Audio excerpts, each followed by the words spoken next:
those mix CDs really propelled the game because like those went all over the world. And then we recorded like so many songs that one day, and then we made like the next mix CD. It was called Return of the Crime Minister, Vybz Kartel. Was this when you linked with Bobby Konders, Massive B? I was linking with Bobby from way back. So Bobby was like a mentor to me, and he still is. Junior Reid, I connected with him because I had a remix that I did on one of my mix CDs, one of the same Reggae Meets Hip Hop remix CDs. And that's really what made my name, to be honest with you. Yeah. Kartel is, I would say, the hardest working artist I've ever worked with in my life.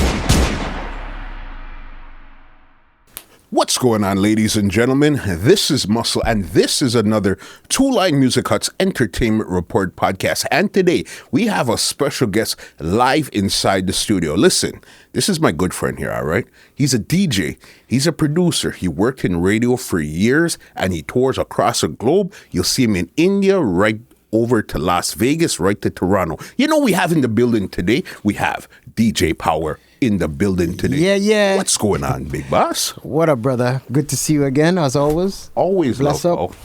Always. Thank you for actually making it to the studio. I think we actually did a live during the pandemic about 2 years ago. Yeah, I think we did something during the pandemic, but we never I never actually came to the studio. Yeah. Congrats on the big studio. Thank know what you. I mean? I know you've been here for a minute, but this is my first time Listen, here. So first time for everything. Yeah, so you understand? enough respect. Somebody like you, you're an interesting character because you do so much in the business, but you still move pretty low-key. You understand? You're not one of those hype guys. Yeah, me. But tonight we're going to really figure out what Power does and how Power became to become DJ Power. Right. You understand? All right, let's do it. Music. When did you actually start to fall in love with music? Basically, as a kid, my parents were the first inspiration. My mom was really big into music, so she had a bunch of records, like anything from soul music, jazz music, pop, R&B, like everything. She had everything, and then my pops had a lot of like calypso, Afrobeat music, and reggae. You know what I mean? Because we're Caribbean, so we had like the mix. We had everything basically. So that kind of gave me like all the genres, like growing up, like listening to music. I started DJing when I was 12 because I had like, because she had like vinyl, and I was like, let me try a thing, do some house parties for the family and stuff like that. And that's kind of how I started. And what was your DJ name back then when you first started out? When I first started, I didn't have a DJ name. Yeah. I was just like I'm DJ. The guy with some records. I didn't get to the DJ name yet because I was just doing like in the house for family parties and just like fooling around. So I wasn't really an official DJ then yet, And what type of music did you like at that point? Because your parents, they have their music and stuff, but you as a young man now or a kid coming up, what type of music did you like? I like hip hop, rap. You know what I mean? That was the first thing that I kind of kind of touched me, you know what I mean?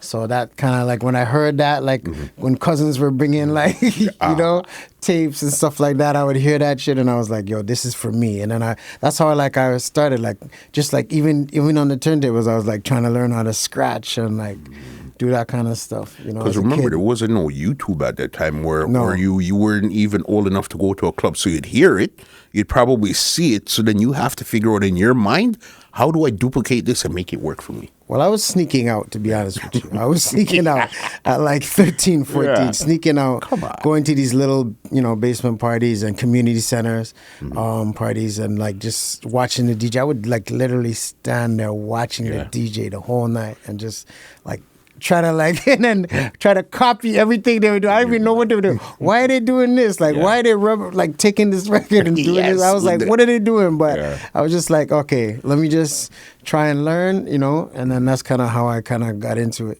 Right. And what part of the city did you grow up in? I was in the West, so I was in I basically moved around. So when I moved with my pops, it was Oakwood and Vaughan. And then we got a spot by Ossington. Okay. I was close to Ossington Station, but I spent a lot of time in Jungle too growing up. Yeah. So that was kind of like where I learned about the going in the basement parties and doing those kind of parties. And was there any DJ in particular that you remember watching that really said, I like the technique that this guy's using here, or was more anybody that could put a record on the turntable? DJs that I saw were like the sound system DJs. So I would say like, I don't really remember the names of all the sounds, but like the reggae sounds definitely. Well, Black Supreme. I would see Black Supreme, so big up Black Supreme. And then like Chic Dynasty, like the sounds basically. Yeah. You know, like what are the other sounds? Some of the sounds I can't It was remember. Chic Dynasty. It was TKO. Yeah. It was Kilowatt, Sunshine yes, Sound. yes. Yeah, like, you know, that was when I was a kid. So Because that was back like- then it was really the as you said, the sound system. It wasn't really DJs per se. The DJ would Yeah. be part of the crew. You Right. understand? But it wasn't actually Right. DJ so and so. It was right, part of the exactly. crew. It was part of the crew. So, you know, that was like just watching them and like Yeah. being like you're like a kid just watching these guys. Like you're just They're like, what they're the? like gods to you, bosses. Yeah, you know. In your mind, their skills are so crazy. It's like, how do you do what you do? But Right. then now when you look back at it, it's like they were doing nothing. yeah. It's like- They were barely mixing. yeah, they were barely mixing, but you're like, yo, Yeah. that shit look crazy to me Yeah. at the time. Next level. Yeah. Starting out 12, sneaking out, doing your stuff, playing at the house parties and stuff. So then where was the next move for you where you really started to say, okay, let me move forward with this more? Was it high school? After It was high high school? school. I would do like they had those assemblies, and then I DJ'd at one of those little high schools. That time I was at Central Tech or Oakwood. I think it was at Oakwood, and I DJ'd that, and then like that was like everybody went crazy at that, and then I went to this York University. Just I was like 16 years old. Went to this York University. I think it was York University. Yeah, 105.5 DJ competition. Okay. And then I won that competition at Okay. 16 years old, and Yeah. I won like equipment, like 2 turntables, a mixer. That was like because I didn't have enough to get that at the time. So I was like, when I won it, I was like, yes. Yeah. Okay. So I got the equipment then, and then I was DJing in basically in the basement parties a lot, in jungle and stuff like that. I was DJing basement parties, trying to get like the community center was where like that was like the that was like, oh, if I could make it to the community center, Hey, then I you're made it. smiling. Then I made it because like the big DJs would obviously play there, and I was younger, so I was trying to make it to that level, and get to there. And then I would do like other DJ competitions, like the DMC. They had a DJ competition. I think I placed like 3rd in that one or something like that. So like I was just doing like a lot of the DJ competitions, trying to get my name out there, scratching, mixing, doing all kind of tricks, that kind of stuff. And then I started producing around the same time because I had a little Casio keyboard. You started producing from back then, Bob? Yeah, I started producing from back then. I had a little Casio keyboard, Yeah.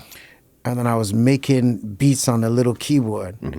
And then I produced tracks for like, early tracks for like Motion and all them. Like, yeah, like they were like the older, like, you know what I Yeah. mean? I looked up to them because there was other artists that were, what's the other artist? I'm trying to think.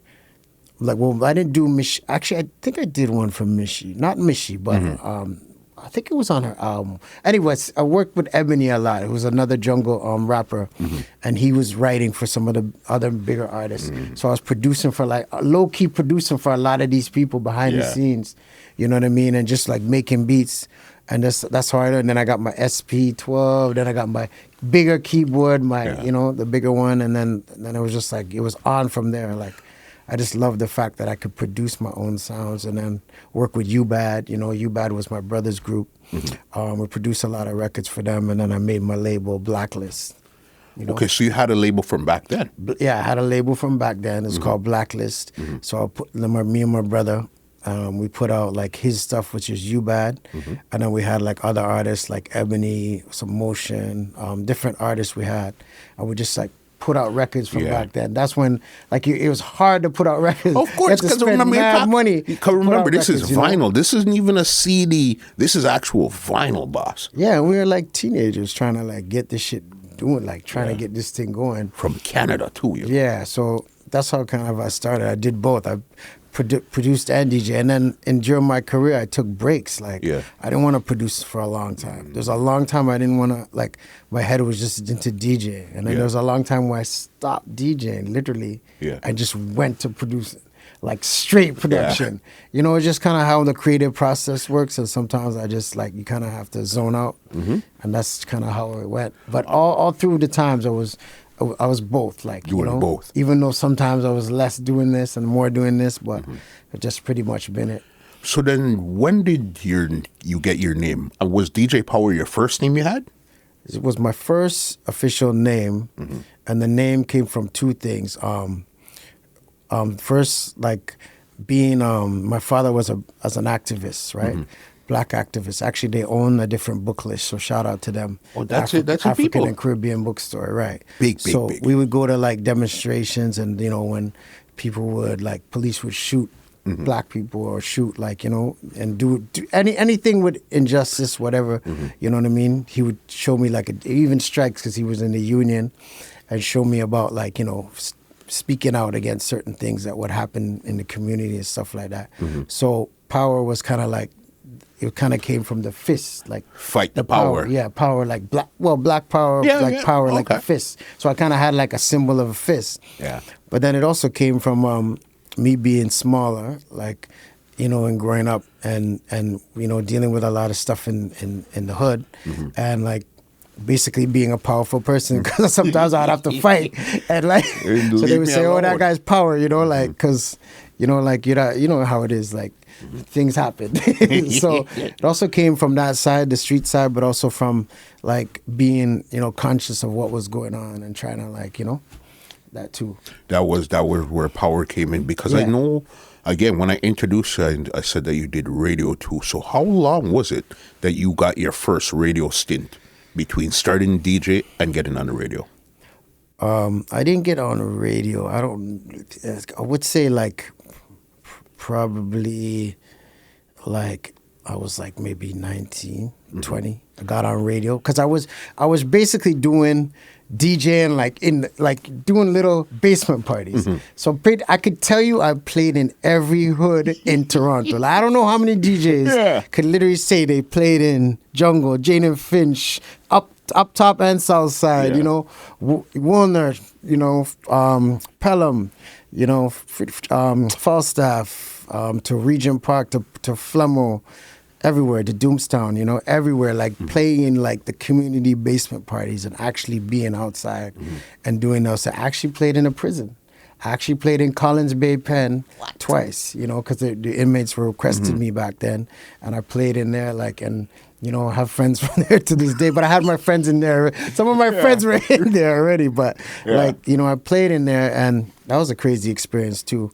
So I played in a lot of places to get my name out there before I actually could get to the clubs and the radio. Okay, so you were the real underground guy. I was underground, and getting to then I got to, like, kind of like even putting out mixtapes and stuff like that for the streets. And then I kind of then the radio kind of came. The radio came, and then more the clubs came after that. Because I kind of came into the clubs last, to be honest. So it was underground, then radio, and then the clubs. Because the clubs weren't letting me in because I was too hardcore. The stuff I was playing at the time was more hardcore street hip hop, and they didn't really like that in the clubs here, and especially in Toronto, they wanted more the R&B. Because at this time, remember, we didn't have the Drake, The Weeknd, Bieber, none of these guys, Tory Lanez, none of these guys were around at this time here. So they didn't get they didn't understand what you're playing. Yeah, we had the Machel Montano, the was Cardinal around at this time here, no? Yeah. Yeah, Machel Montano, Cardinal, Maestro, all of these people here, but it was still considered more of a underground music. It wasn't that commercial success yet at that point there. Right. It wasn't the commercial success. So you really had to grind it out, like, and kind of make a name for yourself where I had to make a name to put myself in the club. Whereas, they're like, okay, this guy's playing something. This is too hard. He's going to bring too much of a street crowd. We don't want that.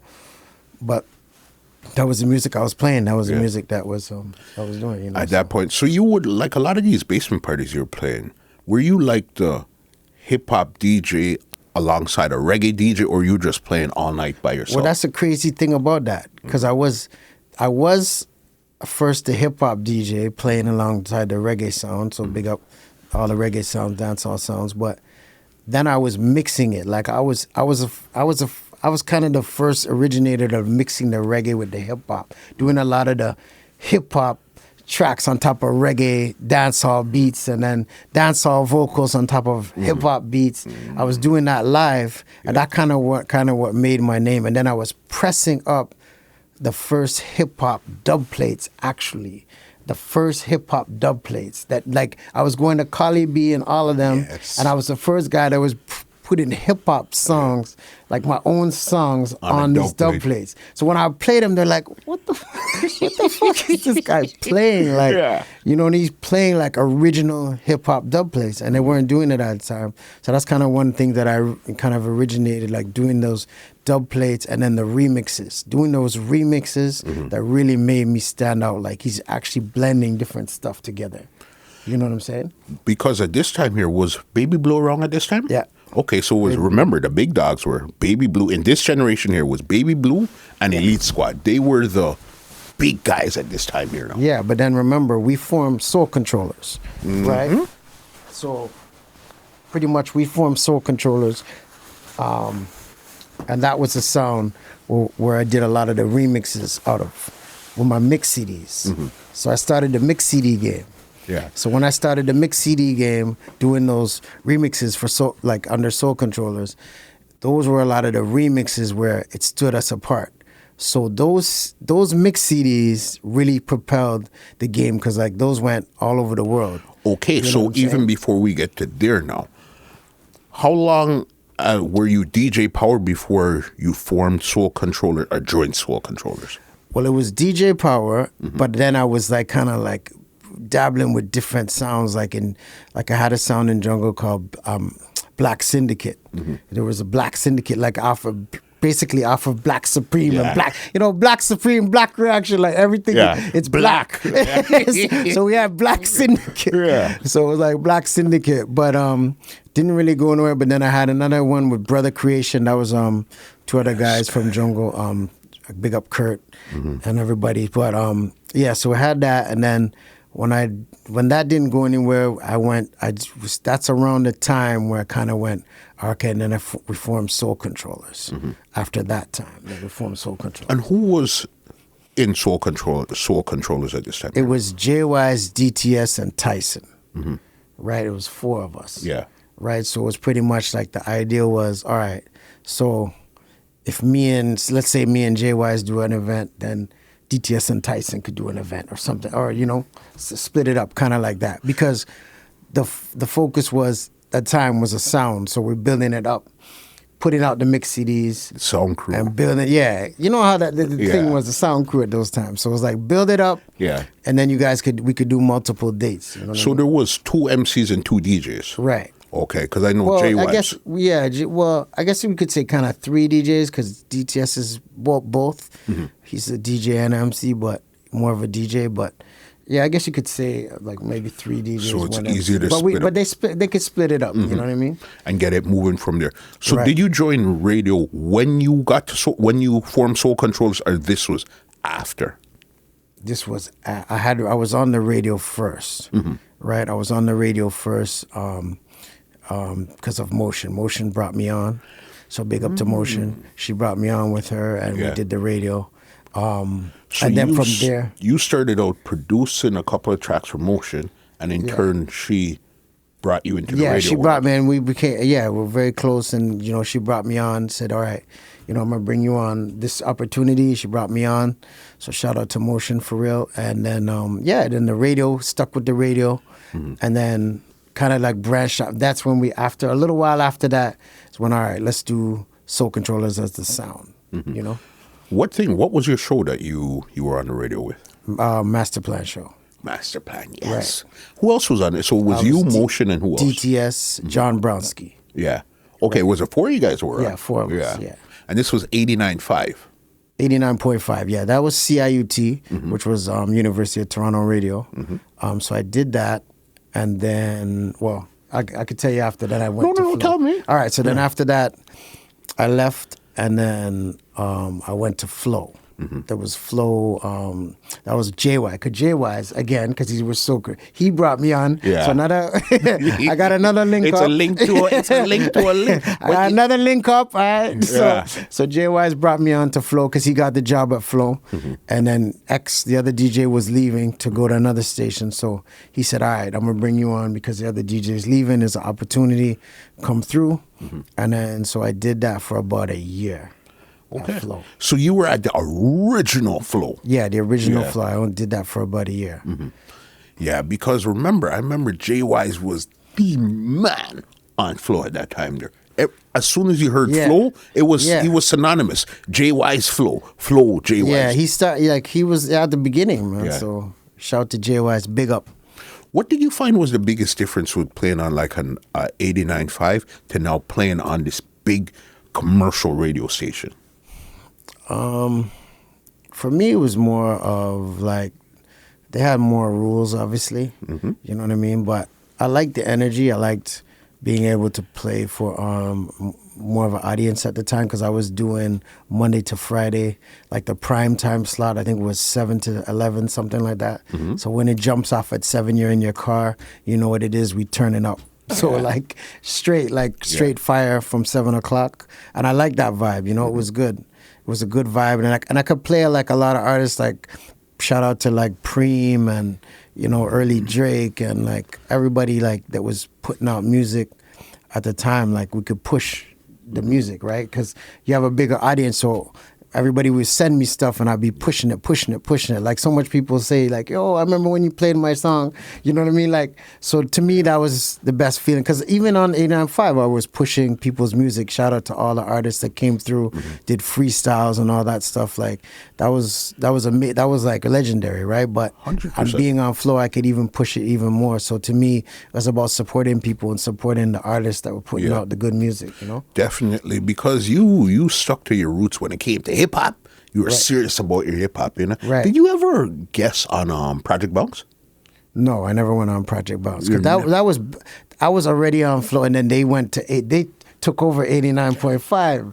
Remember, they took over which is good. Like they came over and did a whole new wave, which is dope. So shout out to Albar and the whole Project Bounce team. Yeah. You know. So okay, so it was 89.5 to Flow, and that was it. You're doing your stuff here. Want to talk about your mix CDs now? Right. But this is where our link really started, was because of the CD. Yeah, because the CDs were like I said before, it was a mix. I was doing CDs called Reggae Meets Hip Hop, right? And they were mixing dancehall reggae with hip hop. So it would be like Vybz Kartel on a hip hop track, or it would be like, you know, whoever, Lil Wayne on dancehall beat, whatever, like just remixing everything. The whole CD is just pure remix. Those CDs are like, everybody like gold to this day. So it's all remixes. So what would happen with those CDs is they were bubbling. They were pushing, because I was back and forth to New York, so they were pushing them in New York a lot. And then they blew up all over the world, basically, like, because they had a lot of bootleggers that would take those CDs and send them out all over the world. So them CDs, it was a network, like, I would get like messages from people in Afghanistan and like UK or wherever, like they got these CDs, and these CDs were just getting bootlegged all over the streets. And that's really what made my name, to be honest with you. Yeah. And that's why I kind of like going back and forth to New York at an early age. And then when the radio kind of didn't really do nothing here for me, I left, because that's why I only had a year at Flow. And then the CDs were already jumping off in New York, and we won a mixtape award. So shout out to Justo, RIP. Justo. We won the mixtape award Okay. for the best reggae mixtape that year. And that's big in all Yeah, that. so that's huge. So I just left and went, you know, permanently moved to New York. I was already back and forth doing my stuff there, but I just permanently moved because it was just made more sense to be down You there. have more access to whatever you need, and there's more. You could spread what you're doing wider in the States. Yeah, much more. Yeah. So I had to take advantage of that. So that's why I basically left the radio and then just focused on the CDs. And then the CDs was what blew up everything because then I did CDs with Vybz Kartel. He did it one of his biggest mix CDs. I'm not ready for that. We're cool. about to get in. We're about to get into that. Yeah. When you got to New York now, you're living in there. You were living in Brooklyn? Yeah, Brooklyn. Okay. Was this when you linked with Bobby Konders, Massive B? I linked with him from before because, like I said, I was going back and forth for a long time. Even though I didn't have my place there yet, I was really spending a lot of time there and coming back and just doing basically half and half. So I was linking with Bobby from way back. So Bobby was like a mentor to me, and he still is somebody that showed me a lot in the business and showed me how, like, from promotion to running a label to from everything, the whole game. So big up to Bobby Konders, Hot 97, Massive B family for life. So yeah, he showed me a lot. So when I moved down there, it was just an extension of, like, I was already working. Basically, I was kind of like Massive B family anyway. So it was kind of like I was working with them, helping them get, like, if he wanted dub plates remixed or, you know, dub plates voice. Yo, Bungie's in town. Go voice Bungie, you know, send me, you know, like, so it was like stuff like that. So I was basically like, you know, Massive B soldier, you know, just working, just learning the business and trying to do my thing at the same time, you know.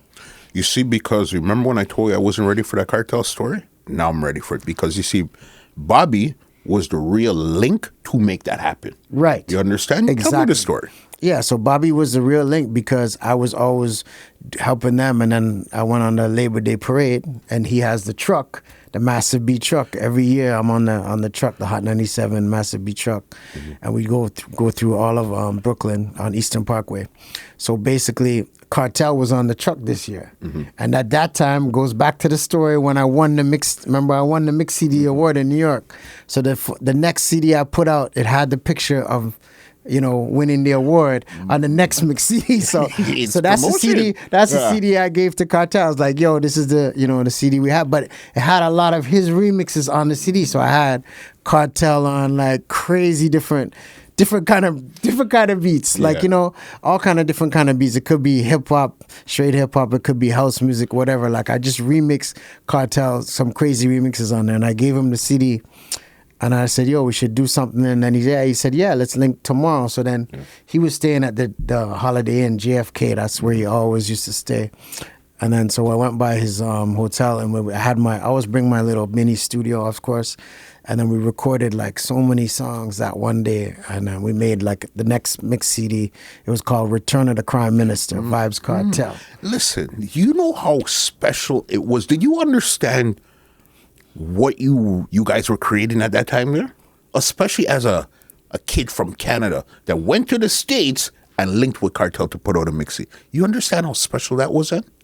You know what? I understood how like, I was a fan of his before I met him, just because I was already remixing his stuff.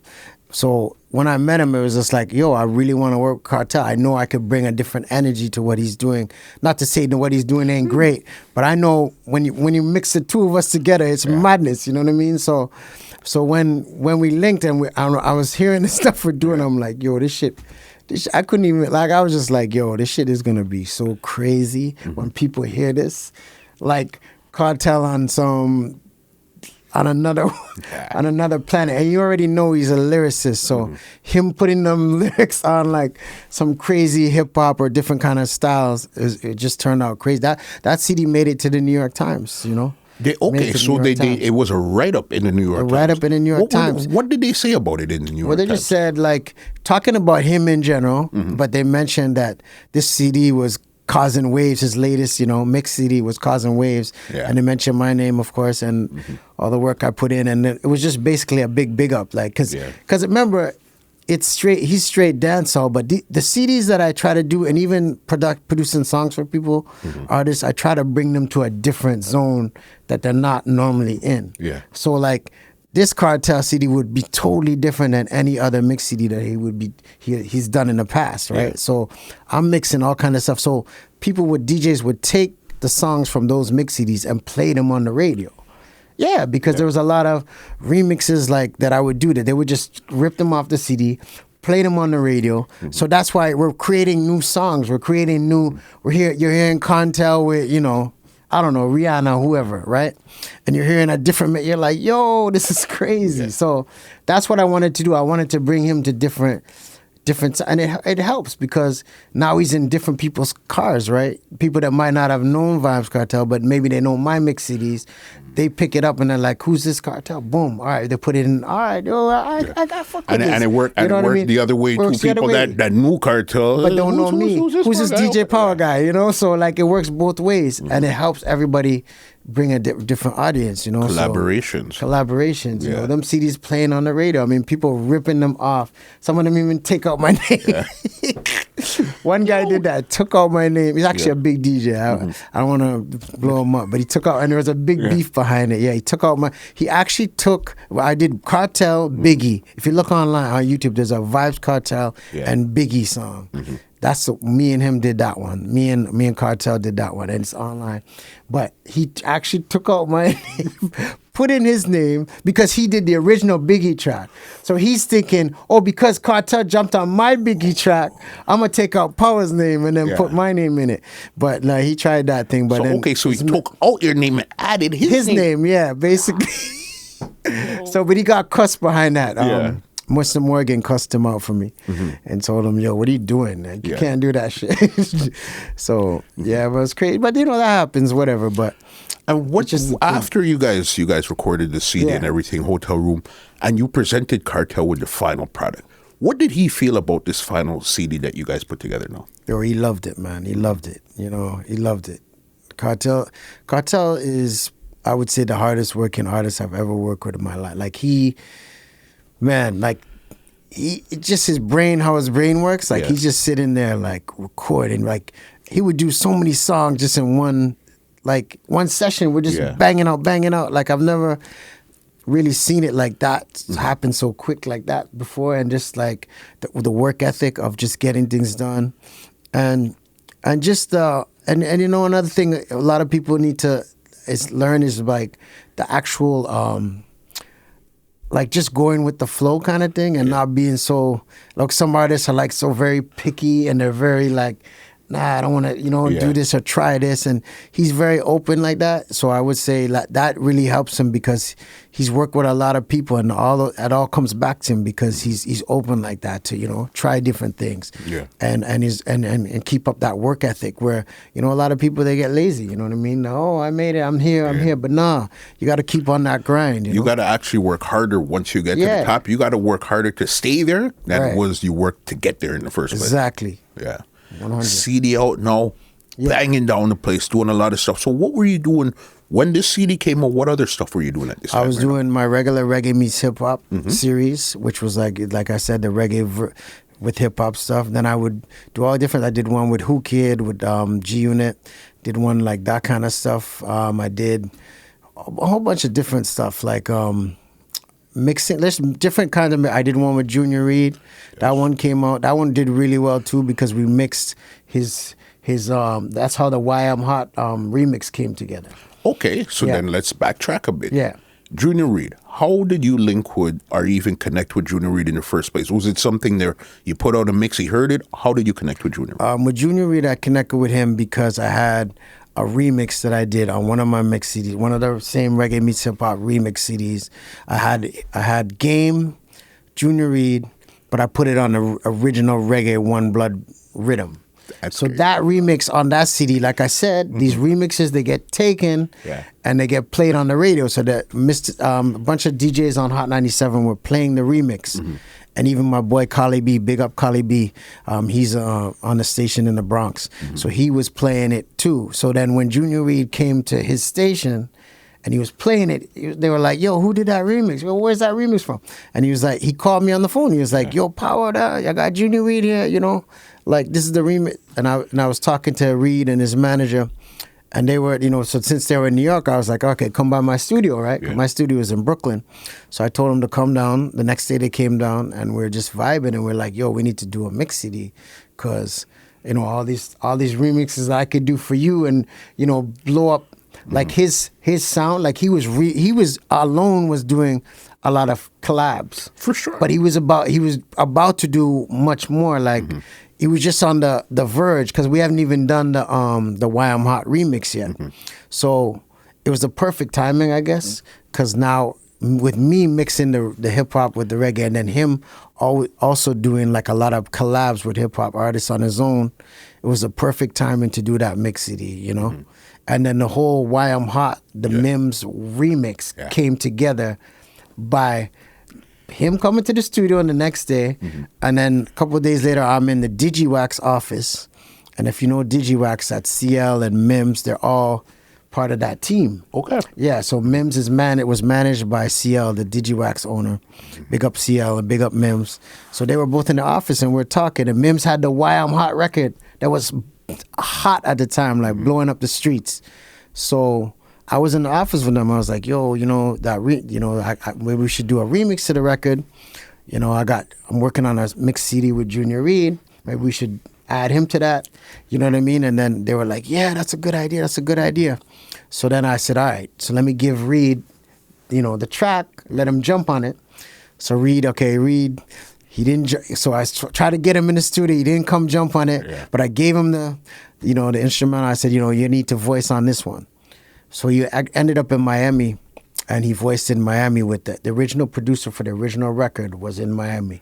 So he went to Miami and he voiced with him, and that's how it came together. And they voiced that, and then the rest is history. That track, they added Baby Sham to it, and that record went crazy. I'm in the video. You could see me in the video. Yeah. We shot the video in Miami, and that record went crazy. And then from there, that's how the relationship started. I started working on more stuff with him and stuff like that.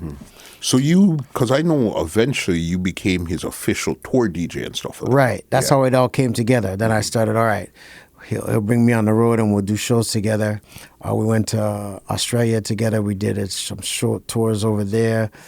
It was really like a good run because at the time he just dropped the Game. He had the one with Game. He had the Mims one. Then he had the other one with Fabulous. He had one with Fat Joe.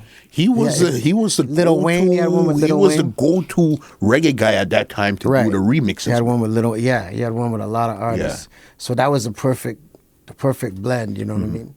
The reggae meets hip hop, you know.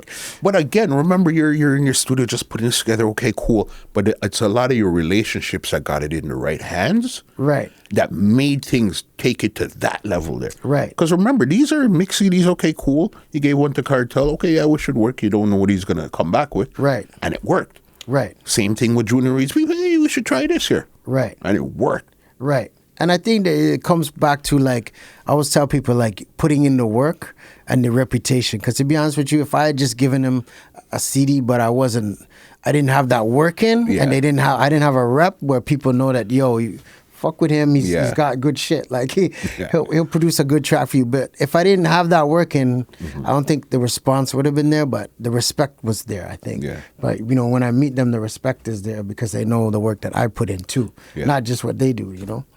Did you do any of the hip hop artists, their mixtapes also? I did some like collabs with some labels and stuff like that. Like I'll do like a collab with Universal or certain, and then I'll put like a lot of their stuff on it. You know what I mean? Different stuff on it like that. And I'll do like up and coming hip hop artists, like maybe J Mills or like different artists that are coming up. I'll produce their mix CDs and stuff like that, and do collabs with them. You know what I mean? So I didn't really have a it didn't really stick to one genre, but it just happened that the ones that I mixed the hip hop with the reggae, those are the ones that really went took you to that big because it was unique. You know, it was different. So I think that's what made me stand out. You know. And just the fact that you thought of this and you just did it one day, said, let me mix this hip hop and reggae together, see what happens. Keep going. Yeah, I just kept at it because it was a good lane. It was a different lane. And it was what I was doing. Like I started doing that shit. Like, you know what I mean? So basically, pretty much, it was like me staying in my lane and knowing what I can do with it. So, you know, it makes sense there. So then now you link with Junior Reid, you link with Vybz Kartel, doing all this great stuff here now, putting out all these CDs, flooding the market, and then CDs started to clamp down on mixes. Yes, they clamped down. They locked up a lot of people. They raided some people. Yeah. I mean, even like the bootleggers that used to sell my CDs. They would get raided all the time, and and it was just crazy, especially in New York. I don't know. I mean, other places too, but I know they got a lot of raids, like on Canal Street and stuff like that. They were getting raided like on the regular. So so it clamped down, and then I was still producing, so that's why I could just focus on the production, producing the songs for the artists. Yeah. You know what I mean? I don't have to do the mix CDs, but I produce a song for you, and then, you know, keep that going. So then now, when they started to clamp down on the mixes, were you working with anybody in particular, or you're just working, it's more or less like freelance? Whoever's around, that's who you're going to produce Yeah, for? so pretty much whoever was around, I was working on that. And then after, when it clamped down, that's when, around the time when I took the break from the production a little bit. From production? I took the break from the production because it was just a creative space. And I kind of like, I don't know, you know, I just got to a zone where I was like, you know what? I just want to focus on the DJing side. So I focused on the DJing side for a while because I wasn't in as many spots as I wanted to be. I wasn't, you know what I mean? So I wanted to focus on the DJ side and make sure, even the skill level, make sure that I'm, you know, like, because you could do I always tell people you could do maybe one or two things great, but after that, like, you try to do three things. You try to be a DJ, a producer, a promoter, doing show. Like, that's why I never did the promotion thing. You can't do, to be great at something, it has to focus on one or maybe two if you're, and I feel like sticking to the two, I was doing DJing and production, and then I just kind of just let me just focus on the DJing for a little bit, and then I focused on that. And then I came back with the production again. And then I kind of had waves where I did. And that's when I started like doing stuff with like Machel. I did stuff with Machel. I did more stuff with Junior Reid. I did another Kartel. This is right before he got locked up. 2 weeks before he got locked up, we finished another one. We put out that one. It was a song or a mixed CD at this time? That was a song. Now I'm doing Now I'm focusing on the production. And what song was this? That was Makeup. It's a song called Makeup with DJ Power, Vybz Kartel. That's the one with the animated video? Yes, animated video. We did an animated video because he got locked up, basically. So we had to do the animation. So shout out to Bird Villain. They did the animation for us. And it was like literally 2 weeks. Like he messaged me. He's like, "Yo, you get the track?" Yeah, I got the track. Then like a couple weeks later, he's locked up. I just saw that he was locked up. Yeah. So, but we still put it out. You know. Yeah, no, because that was the beginning of where. Because I think that video took about a year to come out or something, all right? You guys didn't put it out right away. Yeah, I didn't put it out right away. I was trying to wait to see what was going on with him, see if he's all right, because I'm more focused on what if he's all right, what's going on with the case, that kind of stuff. And then once we realized, I realized, okay, this is serious. It's just serious shit, so just ended up putting it out so the song could at least live, Because at that time, I think this was a time where they just started to do those videos with his voice and his music without him being in it. But you took it to a level where you said, okay, I'm not doing one of those. I'm going to do the animated one. Yeah, we took it to the level I wanted to do the animated one because I didn't feel like just doing it like that would do it justice. So I just did the animated one. I think that was like cool just to do something different, people. Yeah, a different vibe. You said you connected with Machel. No? I know you have out a song with Machel and Cardinal on the song together. Yes, I have that one, and I also have one with just him and Kanan. I did the Waving Flag remix too. Which was That's an official remix. Yeah. Okay. For the World Cup, yeah. Because I know as a DJ, sometimes you don't know if it's official or okay, it's something I put out and put up. You know what I mean? Yeah. Well, yeah, we did that's how I kind of linked with Machel through my boy Johnny Mack and Cali. He was the one that linked and said, "Yo, Machel's in Cali now.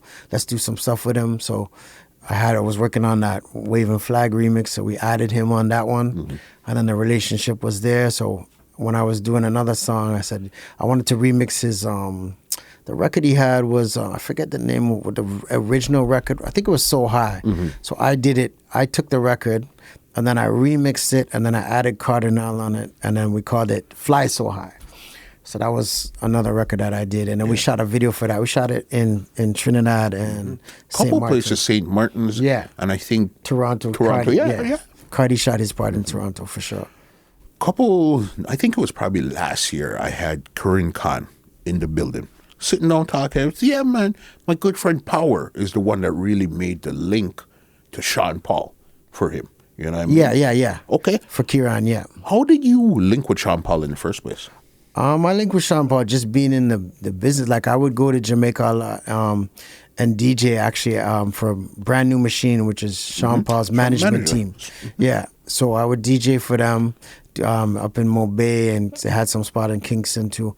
So like, we're just good friends, just being in the business, and that's how I kind of link with the team. Fahrenheit, Steve, the whole team, and been good friends ever since. So when Sean Paul was in town, Kieran was doing it. He was trying to get his videos and stuff and doing like a lot of events, videoing a lot of events. And I was like, yo, let's go check Sean. I know them. Let's go check them. So we went on the stage. I got us on backstage. We went on the stage. Like he was already performing. So I was like, yo, Steve, what up? Yeah. And he's like, yo, this is your video guy? I was like, yeah. And I was like, he's like, yo, can he take some? I was like, yeah, let him take some stuff. So he took some stuff. He shot it.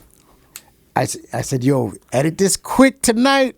Let me send it back to them. Yeah. Sent it back to them the next day. They loved it. Brought him to Montreal the next day. Well, I went with him. We went to Montreal for the next show. Did it again, and the rest was history. He's on the road with because he killed it. He killed it. Yeah. And that's why I love when people do, like, you know what I mean, like the grind. Like actually doing it and just getting it done instead of like, I'll do it tomorrow. There's no time for tomorrow. It's only now. You know what I'm saying? And just get it done. Take that opportunity and run with it. So big up to Kieran. No, man. When they told me that story, I said, hold on. So it was really Power that gave. I said, yeah, man, it was real, because you guys were linking from time. Yeah. It was Power was the one who really made that happen for me. Right. You know what I mean? Yeah, man. Big up. And that's what I try to do, help people, and the same comes back, because now the same people will help you. He'll help me, or who other people that I've helped will help me. So it's about reciprocating, you know what I mean? You give out, it comes back. And that's why I never understand this thing, I can't give this person this link. They might. No, man, to give them the link and let them, if you trust them enough that they're going to do the work and make you look good and make it happen, then there's nothing wrong with that, because you'll give them a link today, they'll give you a link tomorrow. Like you have to remember, same shit. It always comes back around. Like, the entertainment business is only so big, even though it's a worldwide thing. You know what I mean? There's only so many players that's in the business. Yeah. And we basically, if we don't know each other, we have a link to the link. Right. And it doesn't matter how big the artist is. You have one or two separations to get to that artist, that producer, that manager, whoever it is. It's 1 and 2 separation from you're in the game the real way. Exactly. Like when you called me for Reid, Junior Reid one time, like it was just like quick. All right, come. We're at the hotel. Yeah. Next thing you know, you showed up. Yeah. Boom. You got. You know what I mean? Those are the kind of things I love, because then it always comes back. Like now I might call you for something. Yeah. Yo, Muscle, give me like a YouTube link or something. You know what I mean? And that's how you work. That's how it works. Relationships are going to get you to where you need to go in this business. Yeah, exactly. Protect them at all costs. Yeah, exactly. Protect them at all costs. The relationships, and do good by people, man. That's the best thing I could advise people. I know people like wonder how you get in this business or how you do it.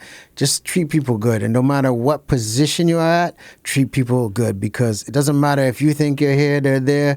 It's always gonna turn around. You never know, So like, just always treat people the same. Treat people good, and once you treat people good, you're gonna have success in this business for real.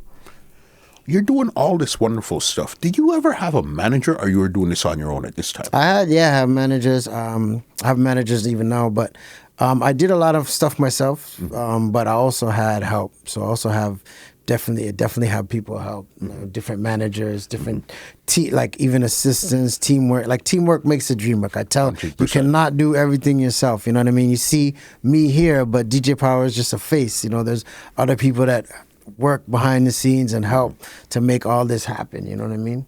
It just can't be one person. You can't. You know what I mean? You can't engineer. No, you make can't, a call, send the email. You know what I mean? Like, you can't do all it's impossible, yo. It's impossible. So I tell people all the time, have your team, have a solid team is very, very important.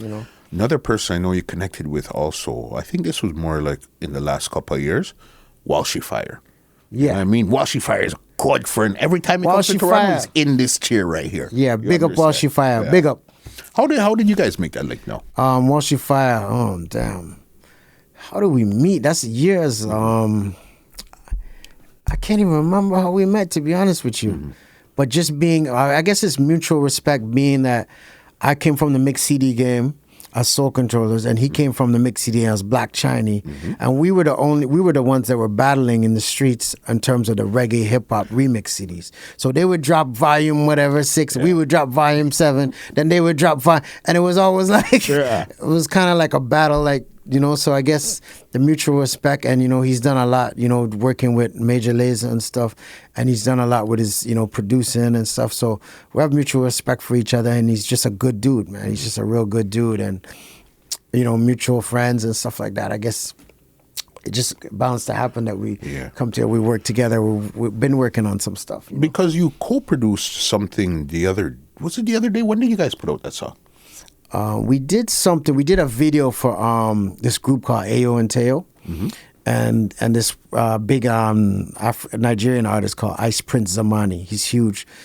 So we did a track. I produced that track for it was for Bel Air commercial, and it was for like it was called Birkin. Yeah. So it was like Birkin bags, but it was like for Bel Air, the official Bel Air company. So it was a commercial for them.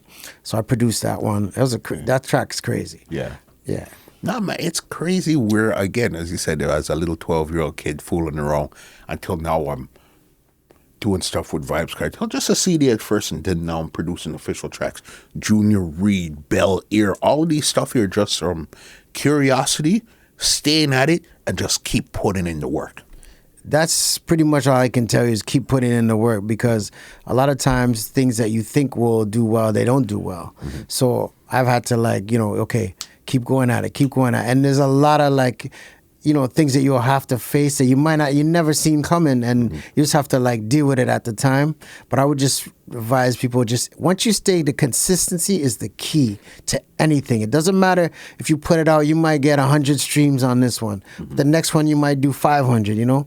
The next one you might do 1,000. So if you keep that consistency, like, and don't basically give up on it because you think that it didn't reach the potential that you thought it was going to reach at that time. You know what I mean? Like, a lot of people think like, oh, it didn't reach what I thought it was going to, and I put all this money out. Well, don't give up, because every time you do it, it keeps adding on. It's like building a house. You put one brick down, you put another brick, you know what I mean? You got to build it up, and then it's always going to pay off in the end. If you keep at something, it's like if you're hitting that wall. If you keep hitting that wall, it's going to eventually, a hole's going to come, right? So you got to just do it like that. Keep on keeping on. Yeah, exactly. You understand. Even thing there, I know that you had put out a new track a couple days ago with 4 people. It's an Afrobeat Yes, track. I put out Afrobeat tracks called Choose to Lie with Alex Malley. Shout out to Alex Malley. She's a big artist, R&B artist in New York. And Ricardo Banks from Nigeria, and Ajura. So this song is called Choose to Lie. It's out now. It was a nice big collab. Like that, this song it's gonna build, and it just dropped like a couple weeks ago. But look out for Choose to Lie if you can stream it on all platforms. Also, I did that song in the summer with Kartel, the Home record. Him and Savage. Yeah, him and Savage. Okay, that one there, and you guys shot the video up here with Big Up Zebe as the Big lead up in. Zebby, yeah. Right. Big up Zebby's in the video. And yeah, we shot the video here because he shout out Toronto, and he's like, "Yo, Power, I want you to make sure this video, you know, comes out right and everything." And so we did this. Shout out to Goldmine Media, K Nemesis.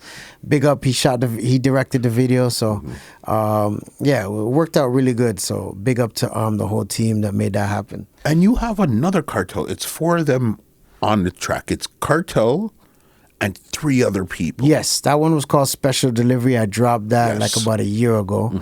That one is with Vybz Kartel and Junior Reid on the hook.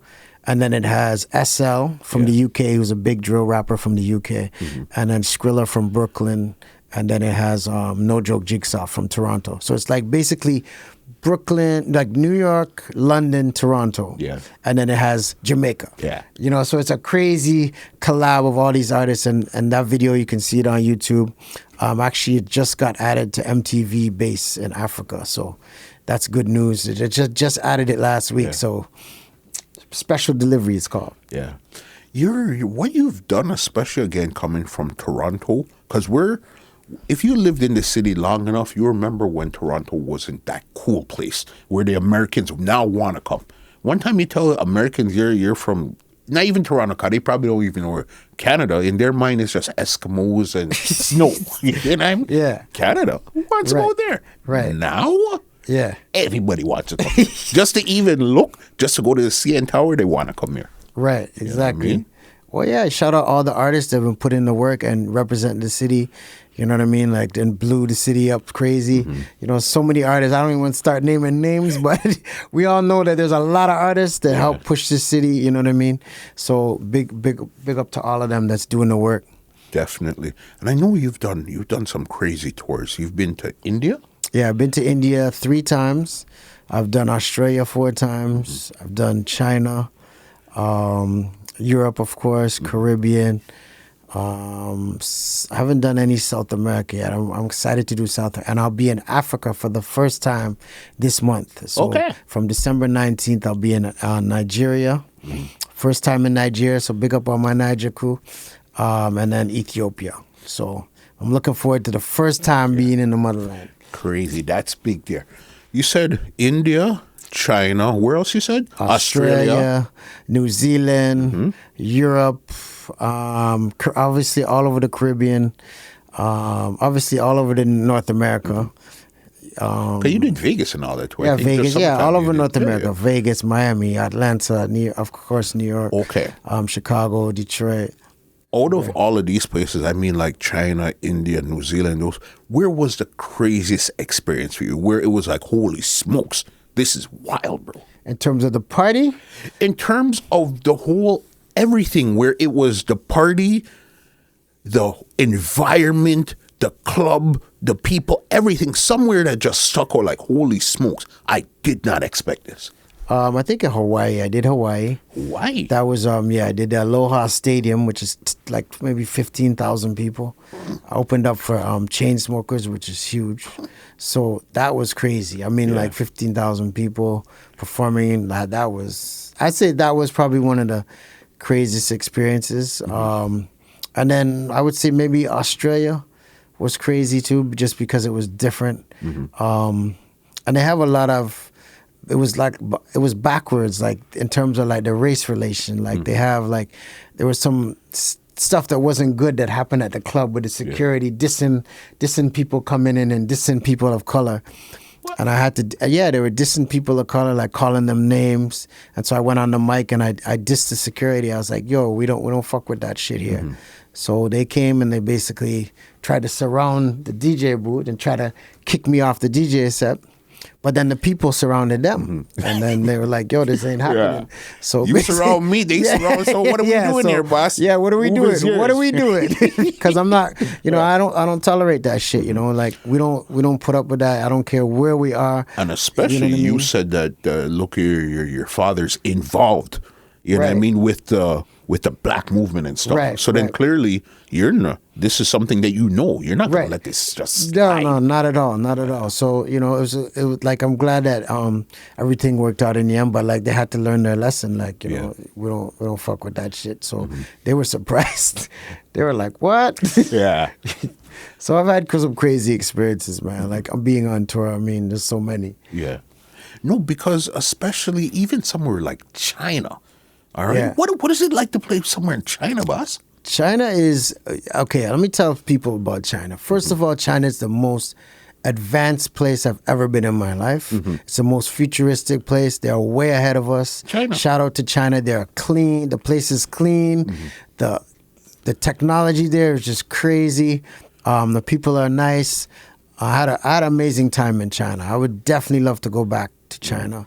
And for anybody who's business minded, entrepreneurs, you go to China, you'll find something. Like you'll find something that, okay, I gotta get this and bring this back because I will make money. Like they have so much stuff going. Even if you go to the flea market, you'll find stuff that you'll be like, what? They got this here for this much? All right, this is my new business. No, but seriously, like China is like, it's just a place that I think everybody needs to experience because been doing so much, and I know like the history of China and how far they've come. So it's like just to see, it's just crazy. Like you have to just go there to see it. So I really like China. And then like I would say another place. I like New Zealand. New Zealand was cool because New Zealand is like, it's like the Maori people.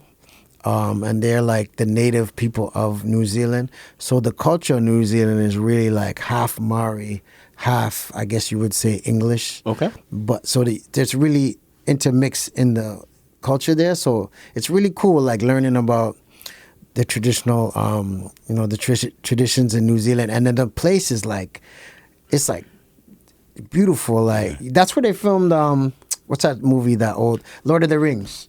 Oh, is yeah, it? so you see all those like that kind of, like the place, just looking at it is just like crazy. Wow, this place is like so beautiful, you know? That's wild. Again, these are some places where you'd never imagine going there. It's like, why would I even go here for? But you have to remember, New Zealand is big on reggae. New Zealand is huge reggae because that's where Bob Marley went. And since he went there, like reggae is huge in New Zealand. Like they have a lot of reggae groups. They have like big reggae festivals. Like reggae is huge there. That's where me and Junior Reid went to. So yeah, reggae is huge over in New Zealand. So shout out New Zealand, and even like the Polynesian islands, reggae is huge a lot throughout, like Fiji and all those islands over there. Reggae is really big. So when they hire you, what type of music are they hiring you to play, or they're just hiring you because you're DJ Power, and when you get there, you have to figure out what I'm going to play for these people? Because I'm pretty sure what you play in India might be slightly different than what you play in China, will be different than what you play in New Zealand, different than what you play in Hawaii. Yeah, so what I am is I'm called an open format DJ, so that means I play a mix of everything. So, but when I get to the spot, obviously, if it's more of a hip-hop oriented club, I'll play more hip-hop. If it's more reggae, I'll play more reggae. If it's more Afro, I'll play more Afro. So it kind of goes to where I'm going to. Like, for example, I'm going to Nigeria. Obviously, I'm going to play more Afro, maybe some dancehall, maybe some hip-hop, but it'll be a little more Afro-focused, right? But when you're an open format DJ, you're supposed to be able to adapt and be able to play everything. And because I have good knowledge in like a lot of different genres, that makes me able to go into all these markets. Yeah. I can go to Vegas and do like a, house music set or like mix with hip hop or whatever. Like I can do those sets because I have like, all the genres that I have the experience in, So even though you're open format, your foundation is still the hip hop and the reggae. That's your foundation. Right, that's my foundation. Exactly. That's my foundation, and then I branch off everything from there. So you got your foundation, right? And then everything just builds out from there. Yeah. Like, so when I come, I'm playing some hip hop, some dancehall, and then everything will build out from there. You know what I mean? For sure. What would you say has been your greatest accomplishment so far?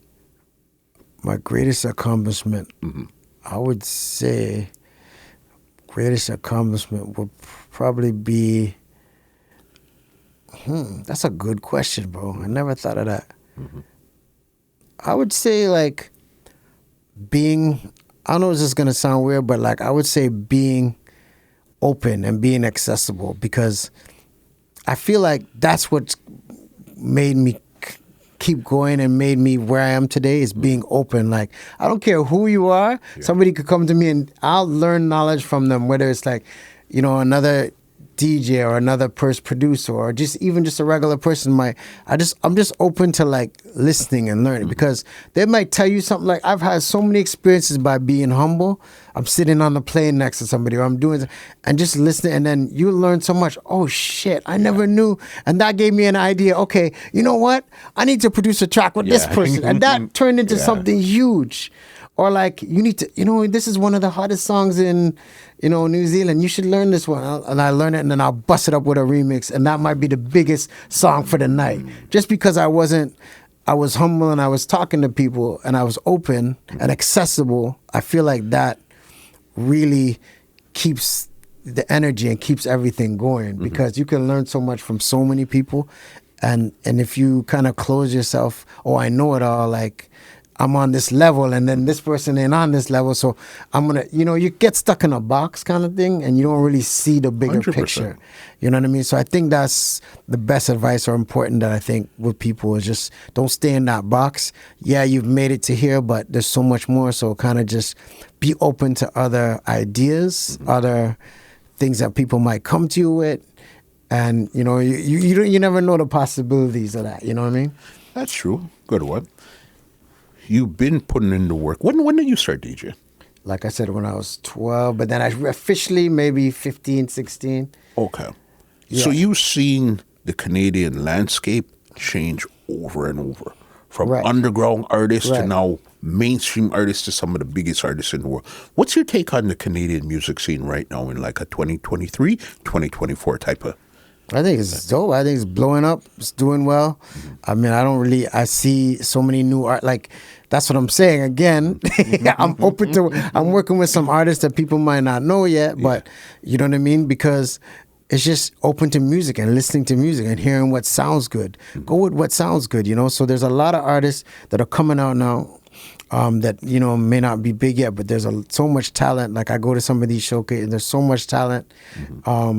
It's crazy, and even obviously the big names that are out now, but there's always other artists coming behind them too, even that they're trying to put on, So I would say like it's crazy. I just love the scene. Like it's huge right now. I don't see it going nowhere. Yeah. So big up to all my artists straight from here. 100%.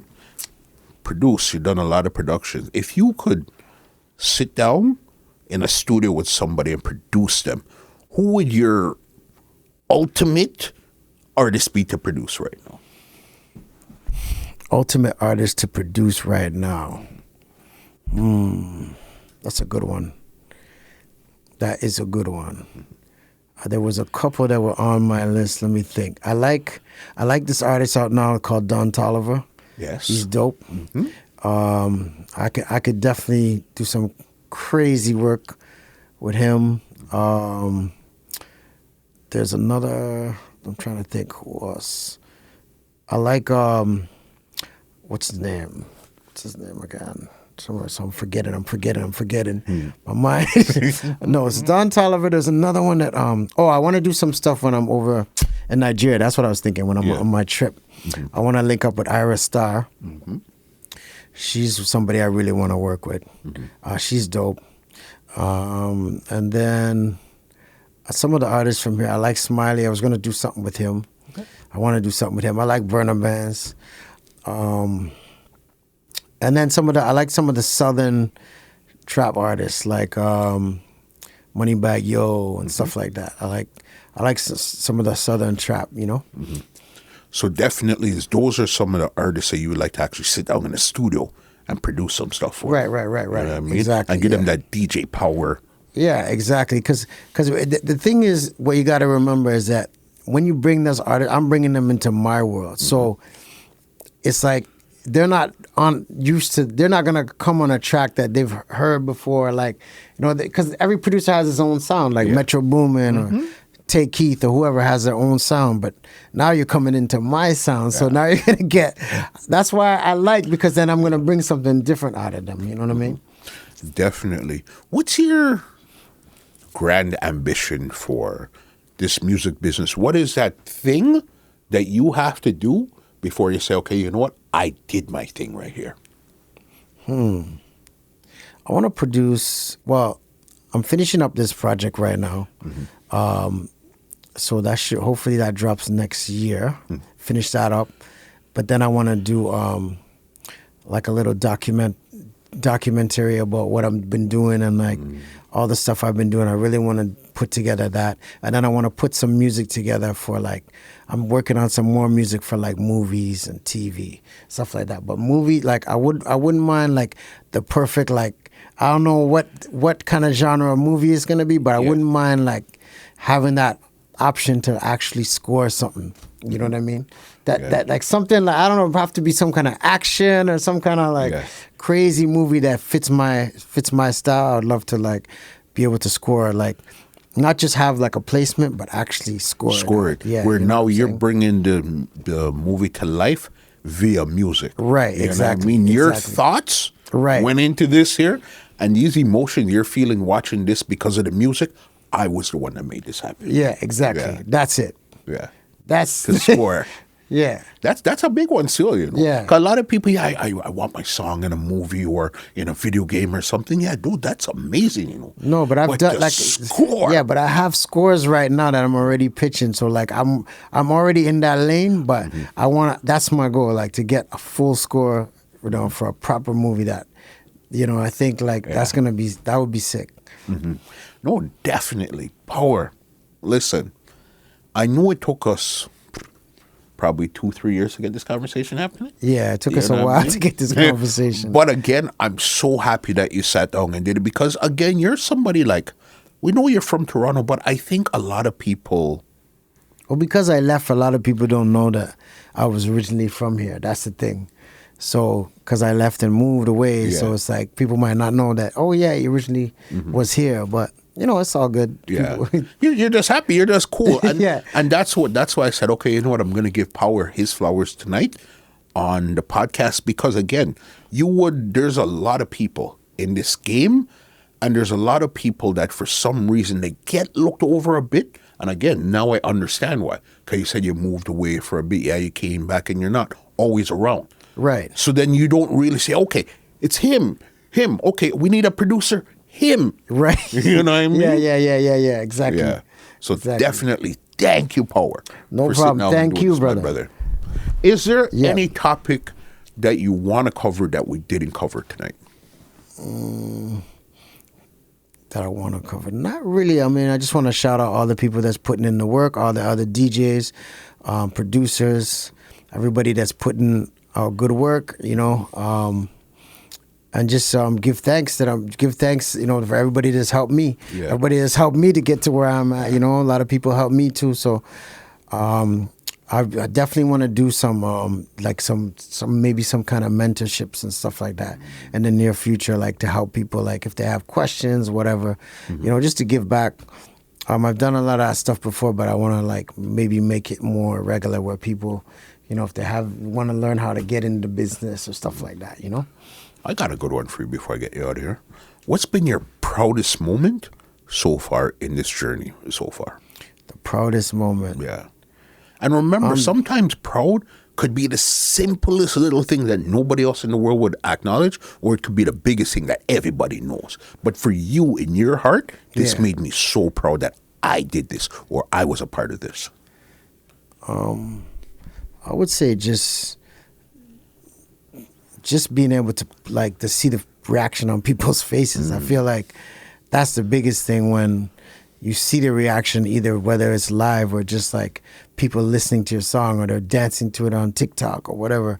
Those things, like just to actually see that people are feeling the work that you put in, because a lot of times people don't realize how long, like some of these records, they take a while to put together, because I'm not kind of like this, you know, what do you call it, macaroni and cheese kind of producer where it's like done in a minute, you know, like I really take time to put these collaborations together, and it takes a lot of work. So I appreciate when people, they like it, and then, you know, that's actually like makes me happy that you know, appreciate people what like they this thing. appreciate what you've done. Right, exactly. And then family, of course, you know, my family, you know, my daughter, and then, you know, that's you know, big achievement to have family, have people that are around you, that are close to you, that you love, they love you back. You know, that's, you know, big achievement for anybody, you know, family. Definitely. They want to catch up with Power, want to book you here, anything you have coming up, leave some social contacts, anything you have, any big ups, anything you want to say right now before I get you out of here. Big up to, obviously, you. Big up to all the work that you put in, because I remember when you were putting out them mix CDs and helping everybody get their mix CDs to the world. So shout out to you for that, because that's a big part of a lot of people's careers is the spreading of the CDs. So big up to you for that. I want to shout out everybody that supports my music, everybody that comes to my shows, everybody that listens to me, streams me, keep streaming DJ Power on all platforms.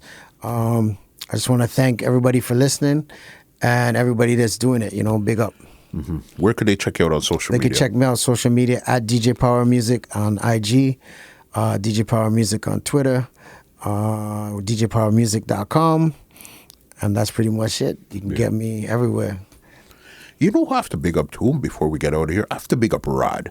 Rod was really he was a conduit that linked us together. Yes, we got to big up Rod. He was the one who distributed a lot of my mix CDs, especially here in Canada when I was in New York.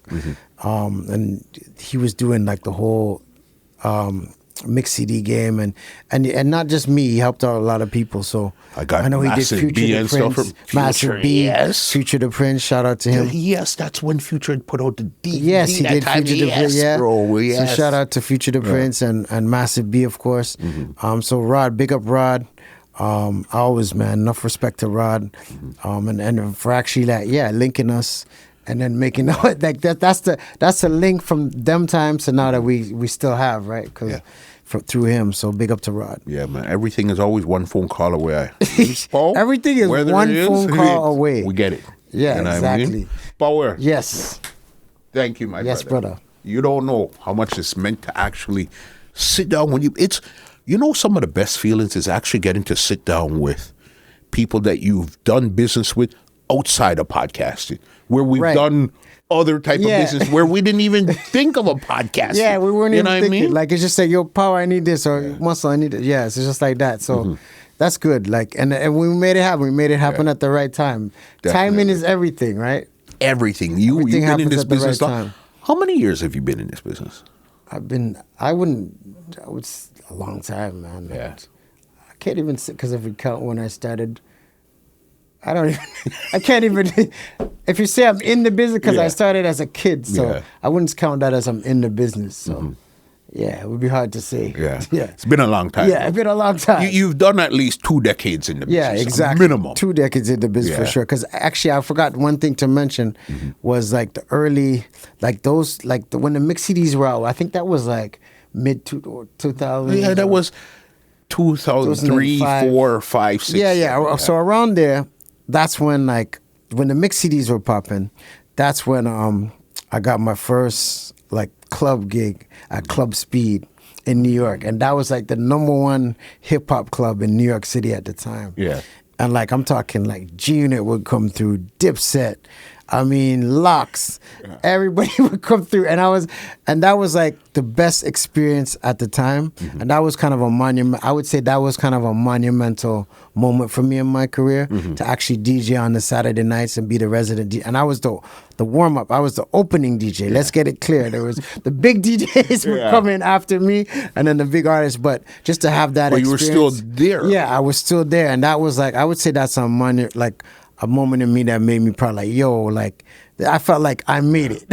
And especially you have to remember this time going to New York. Yeah, New York was the Mecca.